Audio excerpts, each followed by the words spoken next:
আমাকে মানুষ উপেক্ষা করবে, আমার গায়ে ময়লা পানি ফেলবে, যতক্ষণ না পর্যন্ত আমার উপরে শারীরিক বড় করে আঘাত করবে। দেখেন এখানে 3.5 লাখ ভোটার, সবাই কি আমাকে পছন্দ করবে? এটা কোনো কথা?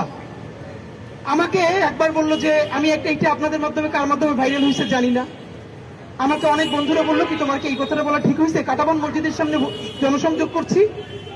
তো এক চাচা দেখেন, আপনারা একটা ব্যাপার খেয়াল করবেন, মিডিয়ার বন্ধুরা অনেক রাগ করেন কেন, যে প্রতিদিন কোথায় কখন ক্যাম্পেইনে যে আপনাদেরকে জানাই না।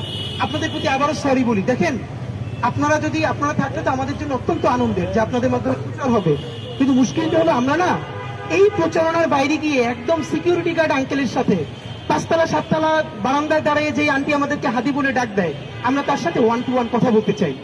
এই জন্য আপনারা দেখবেন আমরা যখন যাই আমাদের টিমে 8-10 জনের বেশি কেউ থাকে না, এবং তাও আমি যখন কোন একটা স্কুলের সামনে, কলেজের সামনে বা মসজিদের সামনে দাঁড়াই, দেখবেন আমার দুই পাশে কেউ থাকে না, ওই কর্নারে একজন, ওই কর্নারে একজন। এই যে আমরা এখানে একটু প্রচারণা করলে কিছু তো ডিস্টার্ব মানুষের হবেই। আমাদের এবারে সব থেকে বড় পলিসি হলো মানুষকে কত কম বিরক্ত করে, কত কম ডিস্টার্ব করে ইলেকশন ক্যাম্পেইন করা যায়।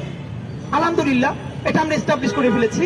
শত শত মানুষ দেখেছি ফেসবুকে পোস্ট দিয়েছে যে মানুষকে কত কম বিরক্ত করে ইলেকশন ক্যাম্পেইন করা যায়, এটা একটা নজির স্থাপন আমরা করছি।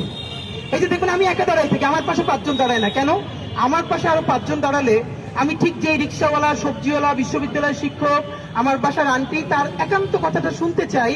আমার পাশে যদি আমার বন্ধুরা দাঁড়াই থাকে বা মিডিয়ার 5 জন ভাই থাকে, তিনি তো আমার সাথে এসে কথা বলতে কমফোর্ট ফিল করবেন না, তিনি তো ক্যামেরার সামনে কথা বলতে চান না, তিনি আমার সাথে একান্ত কথা বলতে চান। আমার সাথে 10 জন থাকলে তিনি কথা বলতে চান না।